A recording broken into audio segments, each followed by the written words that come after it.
لولاكم ما استمرت الدولة العميقة ولا وجدت وجبة دسمة من الطرزانات والبهلوانات والكراكيب علشان تتغذى عليها وتقعد على نفوسنا وعلى صدرنا. اعزلوا نفسكم سياسيا بدل ما الثورة تدوس عليكم زي ما هتدوس على الدولة العميقة. ده تحذير ليكم، اطفشوا من حياتنا، جاتكم القرف.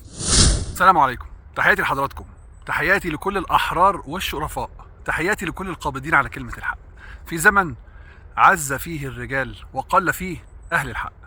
فلسطين منصورة والقضية ليها رجالها، واحنا مش قلقانين. احنا مش قلقانين لان احنا عارفين ومتأكدين ان فيه عنصر بشري، معدن نفيس نادر متجذر في الأرض ولا يمكن حد هيعرف يهزه أو يهجره، سواء المتغطرس العجوز المخرف أو النتن أو الطبالين واللاهسين والمطبعين وكل من والاهم إن شاء الله. طيب، عايز أحطك كده في الكادر معايا، عايز أديلك صورة أو خلفية عن تصرف اللي احنا بنسميهم نفايات ثورية. ايه النفايات الثورية او ايه النفايات السياسية؟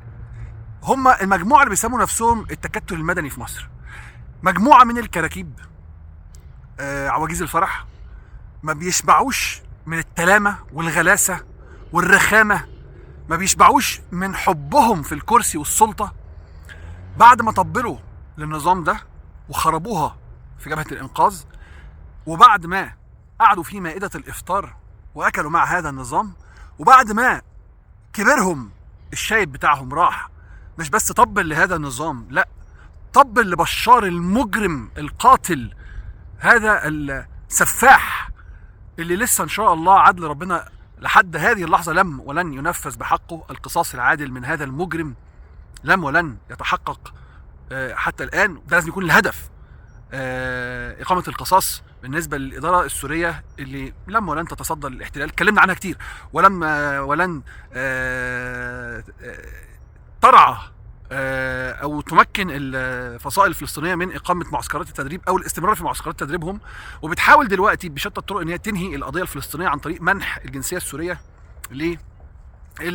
الأشقاء الفلسطينيين المتواجدين على الأراضي السورية، وبكده تموت القضية الفلسطينية من ناحية سوريا. خلينا نرجع للي أنا عايزك فيه، النفايات السياسية اللي زي الأشكال اللي يعني خربوها حرفيا على مدار 11-12 سنة اللي فاتوا، اللي أثبتت التجربة عن طريق ممارستهم للسياسة إن هم جابوا مصر لورا، ما بيعرفوش حاجة، ما بيفهموش حاجة، هم كلهم عبارة عن سعاة سلطة. فأي انطرزان منهم هيطلع دلوقتي يقول لك أصل أنا جاي أعتذر عن موقفي تجاه الشعب المصري، يعني أنا هقبل منك اعتذار بعد ما رحت لحد بشار، أنت وكل من هم على شكلتك بقى. ما دي أنا بوريك كبيرهم، ودول نفايات سياسية. وأنا قلت لك ما فيش عندنا تيارات سياسية وفصائل سياسية وأحزاب سياسية وجماعات سياسية في مصر، كل دول النظام ربهم إن هم تحت الطلب، كل دول على قد مقاس الدولة العميقة بتلعب بيهم وقت ما تحب، وترميهم في الدرج وترميهم في الثلاجة والفريزر، تجمدهم وتجمد نشاطهم وقت ما تحب. فلما يطلع حد دلوقتي يقول لك انا بعتذر، بتعتذر عن ايه؟ بتعتذر انك يعني انت ما كنتش شايف ان بشار مجرم وكنت رايح تلحس جزمته وجاي دلوقتي انا بعتذر؟ انتم نفايات سياسية، واحنا زي ما بنستهدف الدولة العميقة بنستهدفكم لان انتوا جزء منها، شاركتوها الحياة السياسية على مدار ال7 عقود اللي فاتوا، كنتوا بتشاركوها في صناعة القرار وكنتوا معاها في البرلمانات، أعضاء في البرلمانات، ولما بيغضبوا عليكم بيرموكوا في الثلاجة. انتم عبارة عن مأساة بتعيشها مصر. إن كان عند اللي خلفوكم ذرة شرف وكرامة، اتلموا لأن الثورة هتستهدفكم ومفيش اعتذار ليكم مقبول. واللي بيتكلم بهذه النبرة ويقول ما فيش مشكلة من يأتي متأخرا، ده مش واحد كان مثلا مغلوب على أمره، ده مش واحد مثلا كان مجبر إنه يروح مثلا لحد بشار. إيه اللي أجبرك تروح لحد بشار تبوس جزمته؟ إيه يعني كانت السكينة على رقبتك؟ كان في حد مثلا حاطط مسدس في ظهرك مهددك؟ إيه اللي يجبرك إن أنت تروح تقعد في مائدة العيلة أو في إفطار مائدة رمضان بتاع النظام؟ إيه اللي يخليك تعمل حوار وقت تاني؟ إيه اللي يجبرك إلا إن أنت كلب السياسة؟ واحنا قلنا مليون مرة الوضع الراهن بيحتم علينا نكون ثوريين، والثورة يعني قوة مش يعني انبطاح وانكسار وذل زي الاشكال العار دي. خليك دايما فاكر ان دول هم اللي دمروا ثورتك منذ مهدها. الموجة الاولى يناير المجيدة، دول اللي راحوا قعدوا هم افتكرهم بالشكل كده. راحوا قعدوا مع عمر سليمان، صبي دولة مبارك، صبي الدولة العميقة، اللي الناس بتقول لك جنرال وجمال مبارك، ابن المخلوع اللص الحرامي، والصبي بتاعه اللي اسمه جنرال عمر سليمان. هم دول القوى السياسيه اللي راحت قعدت معاهم وبعت الميدان، وبعديها لموا نفسهم تاني بصوره احقر ومرحله احقر، وراحوا قعدوا مع المجلس العسكري، وقعدوا مع الثوره المضاده في مبنى المخابرات، وتسجل لهم ناس منهم، تسجل لهم في مسلسل الاختيار اللقطات اللي كانوا بيجيبوها في اخر 5 دقائق في المسلسل وهم قاعدين جنب الاباجورات زي الشلت، بيتسجل لهم وهم مقاطف دهلات.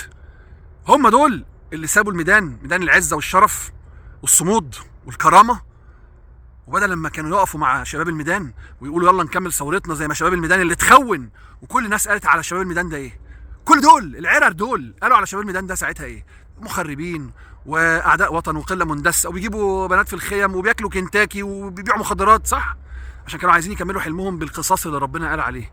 انما فيكم ناس حتى تجرت بدين الله وتجرت بما انزل الله ومشيت معاكم ساعتها، وبعد كده اختلفتوا انتوا مع بعض، بقيتوا دلوقتي انتوا كل واحد فيكم عايز يصفي حساب مع التاني من غير ما يشوف نفسه.